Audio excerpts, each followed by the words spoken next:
abanye lekhambi bathi mabelibiza bathi umkhipha mpethu, abanye bathi usala enxiweni. Kuya ngokuthi ulibiza kanjani, but into ebalekile ukuthi umsebenzi walo muhle eliwenzayo. Uma umuntu ubabelwa umzimba wakho uhawuzela unamaqhakufa, uncinza, ulokana uzinwaya, uyathatha lesi sihlahla lesi, amahlamvu akhona lawo, wagxoba wahlanganise nosawoti. Uyakwazi ukuthi uzihuqe ngawo umzimba wonke, uzihuqe ngawo, uzihlihle umzimba wonke, ukwazi ukuthi uphile ube right kuleyo ndawo le ebabayo.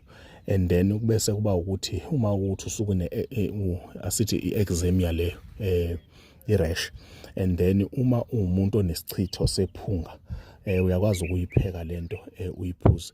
And umuntu osuke diabetic iyakwazi ukuthi uyithathe lento uyipheke, uyibilise nje, ulokane uziphuzela mhlambe iphune eziwu-3 noma eziwu-4 1 hour before kube khona into oyidlayo, and then izokwazi ukuthi ihlise isifo se-diabetes. And then as well, mangaphane umuntu isikakhulukazi uthola ukuthi mhlambe unesilonda esingafuni ukuphola, uyakwazi ukugcoba uhlanganise lamahlamvu lawa, wahlanganisa bese uyanamathisela esilondeni.